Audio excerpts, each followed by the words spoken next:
Hey guys, welcome back to my channel, or if you're new here, welcome to my channel. Ignore my quilt, I cannot move it. Anyway, today I want to talk about something that a lot of people see growing up, but almost no one talks about honestly. Drunk driving. Not in a dramatic way, not in a let's shame people way, and definitely not in a this happened to me way, just the emotional side of it. Because everyone knows the rules, everyone knows the statistics, everyone knows it's dangerous, but no one explains what it feels like to watch someone you care about make a risky decision. No one explains the silence, the confusion, the fear, the responsibility you suddenly feel, even though you're not the adult in the situation. There's a very specific emotional conflict that happens when you see an adult. Any adult, drink, and then get behind the wheel. On one side, you think, they're older than me, they know what they're doing, they've lived longer, they've done this before. But on the other side, your brain is screaming, this is dangerous, this doesn't feel right, what if something happens? Why am I the only one worrying? It's a strange, uncomfortable moment where you realize that age doesn't always equal responsibility, and that's a heavy thing to process when you're young. People always say, why didn't you speak up? But they don't understand the emotional reality of it.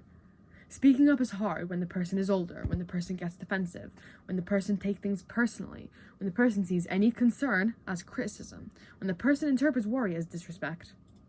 So you stay quiet, not because you don't care, but because you're trying to avoid an argument, being accused of talking back, being told you're overreacting, being made to feel guilty, and being blamed for ruining the mood. Silence isn't weakness, silence is self-protection, and no one teaches you how to navigate that. This part is very important. Most adults who drive after drinking, they're thinking, I don't care about safety. I want to be reckless. They're thinking, I know my limits, I've done this before, I'm not drunk, I'm just buzzed. It's only a short drive, I feel fine. Alcohol affects judgment, confidence, reaction time, self-awareness. But the person drinking doesn't feel those changes. They feel normal. They feel in control. They feel capable. It's not malicious. It's human psychology mixed with impaired judgment. And that's what makes it so dangerous.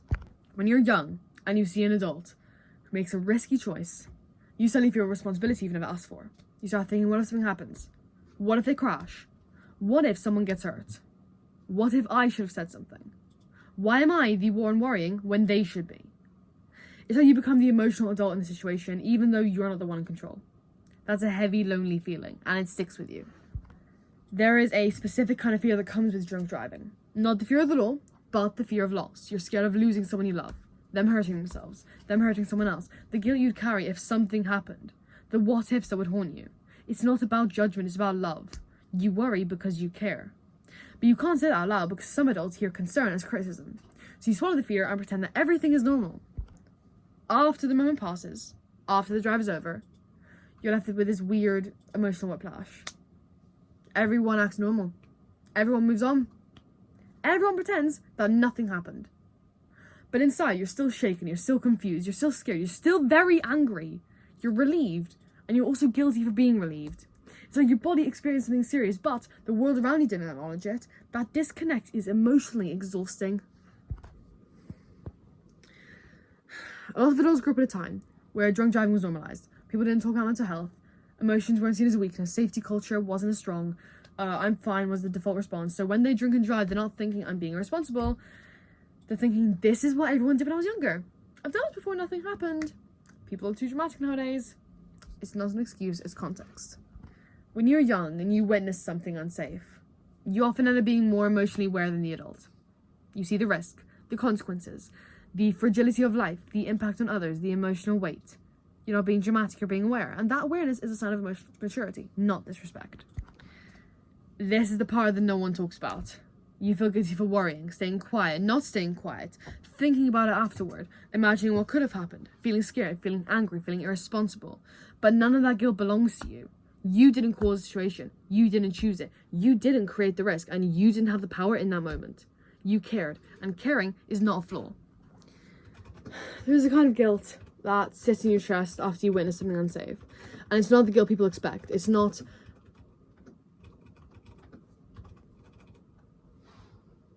I'm going to be like that the entire time I play. I'm yet to load into the game.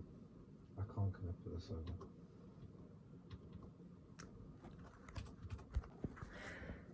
There's a kind of guilt that sits in your chest after you witness something unsafe, and it's not the guilt people expect. It's not, I did something wrong. It's more like this quiet, heavy pressure that comes from caring too much in a situation where you had no power. You start playing everything in your head. Should I have said something? Would they have listened? Would it have made things worse? Would they have gotten angry? Would they have taken it personally? And the worst part is that you don't know the answer to any of those questions. You're stuck in this emotional limbo where every option feels wrong.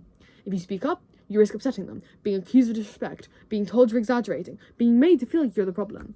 If you stay quiet, you feel responsible, scared, guilty, helpless. It's a lose-lose situation emotionally. And no one teaches you how to navigate that. Even after everything turns out fine, your brain doesn't just switch off. It keeps imagining the what-ifs. Not because you want something bad to happen, but because your mind is trying to process the fear that it felt. You think, what if something had gone wrong? What if someone had got hurt? What if I had to live with that forever? And then you feel guilty for even thinking those thoughts, even though they're normal. They're not wishes, they're fears. They're your brain trying to understand a situation that felt unsafe. But because no one talks about the emotional side, you end up thinking you're dramatic or overthinking, when really, you're just human.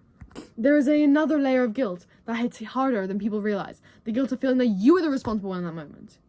It feels wrong to think, why am I the one noticing this? Why am I the one worrying? Why am I the one thinking about the consequences? It feels backwards. It feels upside down. It feels like you stepped into a role that you weren't supposed to have, and then you feel guilty for even having that thought because you don't want to judge anyone. You don't want to feel superior. You don't want to feel like you're criticizing an adult, but it's not judgment, it's awareness, and awareness is not disrespect. And this is the part that no one ever talks about. When someone you care about does something risky, you feel two emotions at the same time. Love and fear.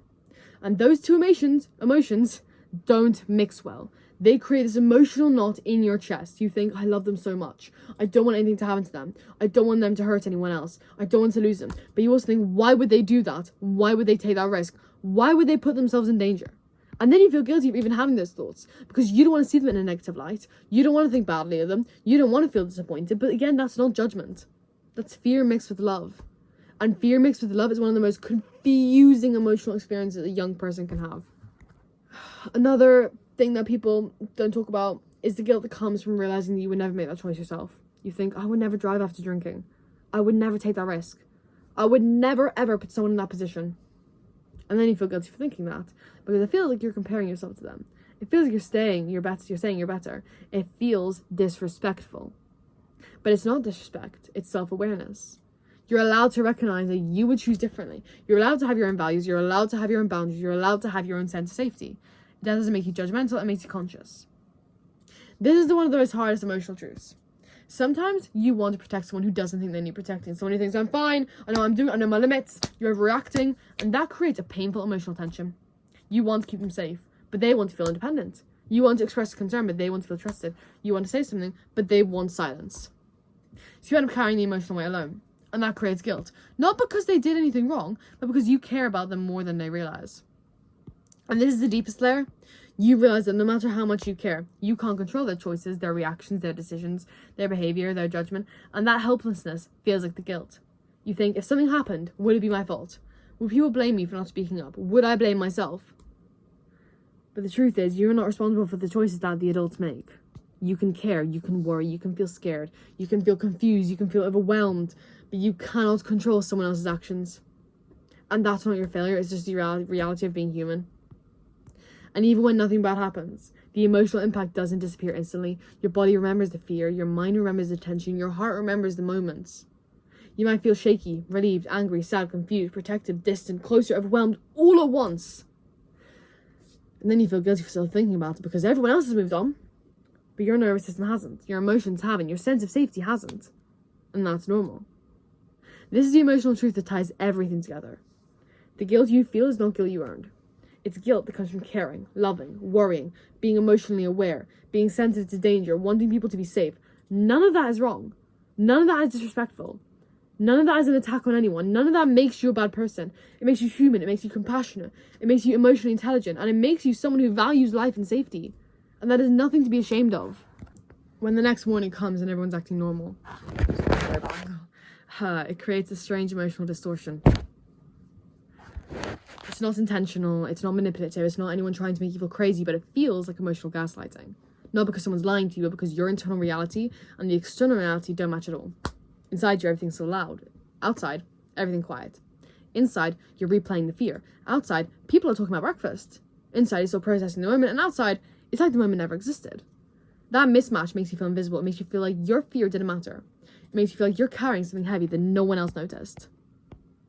There's a very specific type of anger that shows up the next day, not the explosive kind, but the quiet simmering kind that sits under your ribs. It's the anger of being the only one who stayed awake inside the moment, the only one who felt the tension, the only one who imagined the consequences, the only one who cared enough to be scared. You're angry because you were put in a position you didn't ask for. You were angry because you had to be the emotionally responsible one. You're angry because you had to carry a fear that wasn't yours. You're angry because you had no control at all, but you had all the awareness. And you're angry because the person who creates the situation seems untouched by it. And then you feel guilty for being angry because you don't want to judge anyone. You don't want to be disrespectful. You don't want to be the problem. But anger is a natural response to fear, especially fear you had to hold alone. Sometimes the moment of danger isn't the part that sticks with you. It's the silence afterwards. The lack of acknowledgement, the lack of conversation, the lack of apology. You don't want a dramatic apology. You don't want someone to fall to their knees and confess. You just want a simple recognition of what happened. Someone like, I shouldn't have done that. I scared you, didn't I? I'm sorry. Not because you want to be right, but because you want to feel seen. You want your fear to matter. You want your emotions to be real to someone other than you. But when that apology never comes, it feels like the moment is being erased. And with it, your experience. The truth is, your reaction was human. Your fear was human. Your anger was human. And the lack of apology doesn't mean your feelings were wrong. It just means that the other person isn't emotionally ready to face what happened. Some adults avoid apologizing not because they don't care, but because apologizing forces them to confront their own vulnerability, their own mistakes, their own fear of being seen as flawed. So you end up carrying the emotional aftermath alone. You're the only one who remembers the tension in your chest. You're the only one who remembers the silence in the car. You're the only one who remembers the way your stomach dropped. You're the only one who remembers the what ifs. And you're the only one who wakes up the next day still feeling the weight of something everyone else has already moved past. And that's the part no one talks about, the emotional hangover of being the only one who felt the danger, the only one who stayed awake inside your own head, and the only one who cared enough to be scared. This is the layer that almost no one acknowledges, but it's one of the most important truths. When someone has been drinking, you can't reach them, emotionally in the same way you can do when they're sober. It's not that they don't care, it's not that they don't love you, it's not that they're intentionally ignoring your fear, it's that alcohol creates a wall, a soft invisible wall, between your concern and their ability to receive it. Alcohol changes your judgment, self-awareness, emotional sensitivity, perception of risk, ability to read tone, ability to recognize consequences. So when you try and express concern, it doesn't land, it doesn't register, it doesn't sink in, it doesn't reach the part of them that would normally listen. You're speaking from fear, they're hearing it through confidence. You're speaking from awareness, they're hearing it through numbness. You're speaking from love, they're hearing it through defensiveness. It's not that they don't care, it's that the version of them you're trying to reach isn't fully present in that moment. And that's what makes it so emotionally painful. You're trying to protect someone who can't fully receive the protection. There is a unique kind of helplessness that comes from watching someone drink past the point where you can't influence their decisions. It's like watching them drift into a version of themselves that's harder to reach. Not a bad version, not a cruel version, just a reality that's less grounded, less cautious, less connected to reality. You can see the shift before they can. You feel the risk before they do. You sense the danger before they acknowledge it. And you realize that no matter how much you care, you can't control their choices. You can't force them to stop. You can't make them listen. You can't pull them back into clarity. That helplessness is heavy, it's lonely, it's unfair, and it's not your fault. And the next day when everyone's acting normal, you're still carrying the emotional exhaustion of caring too much in a moment where you had no power. You cared enough for both of you. You worried enough for both of you. You held fear for both of you. And now you're left with the emotional hangover, the tension, the anger, the confusion, while the person who caused the situation is moving through the day like nothing happened. It's not that they don't care. It's that they don't remember the moment the way you do. They didn't feel the fear the way you did. They didn't experience the risk the way you did. And they didn't carry the emotional responsibility the way you did. You lived in the moment. They lived the drink. And that difference is what creates the emotional gap the next morning. When something unsafe happens and the next day everyone acts normal, something subtle shifts inside you. It's not dramatic, it's not loud, it's not even something you consciously decide. It's more like a tiny crack in the way you see the world, specifically the way you see adults. You grew up believing adults are the safe ones, the responsible ones, the ones who make good choices, the ones who protect you. But when you witness a moment when an adult makes a risky decision, that belief gets shaken. Not shattered, just shaken. You don't stop loving them, you don't stop caring, you don't stop seeing them as important, but you do start seeing them as a human in a way you weren't ready for. And that shift in trust isn't about blame, it's about reality. You realize adults aren't always the protectors. Sometimes you end up protecting them, even if only emotionally, and that changes the way you move through the world. Moments like this makes you realize adulthood isn't a magical switch where people suddenly become wise and responsible. It's just people with more years behind them. People who still make mistakes, who still get defensive, who still act impulsively, who still avoid hard conversations. And that realization is both grounding and heartbreaking. Grounding because it makes you understand that no one has it all figured out. Heartbreaking because you realize the people you rely on aren't invincible. It's that the curtain gets pulled back and you see the human behind the role. Not a villain, not a monster, just a flawed person doing their best and sometimes failing. Even if nothing bad happened, The emotional memory stays in your body. Your nervous system remembers the fear. Your mind remembers the tension. Your heart remembers the moment you realize things could have gone differently.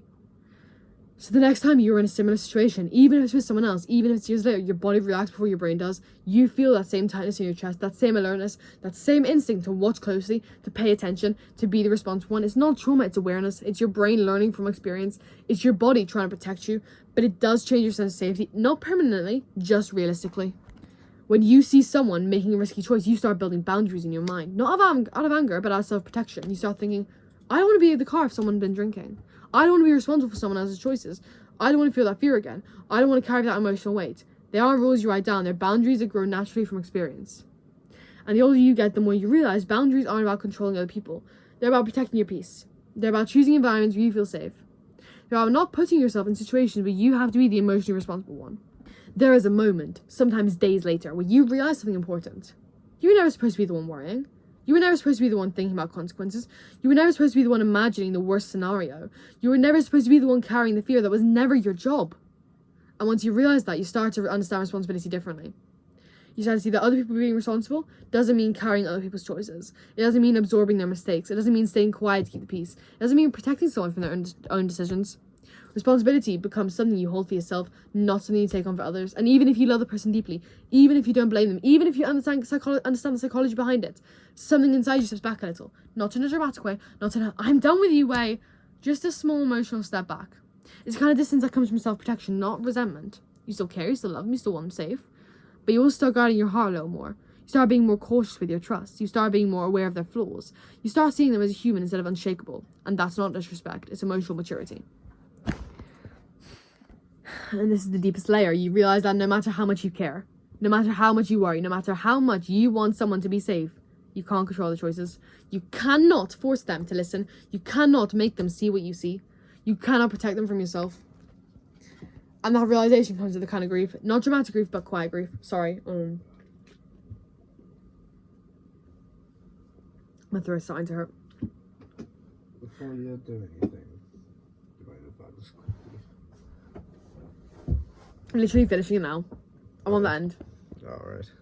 Okay. You cannot force them to listen. You cannot make them see what you see. You cannot protect them from yourself. And that realization comes with a kind of grief, not dramatic grief, but quiet grief. Wait 2 minutes. The grief of understanding that love doesn't equal influence. The grief of knowing you can't save someone from their own decisions. The grief of accepting that caring doesn't give you power. It's a heavy truth, but it's also a freeing one. Because once you accept it, you will stop carrying responsibility that never was yours.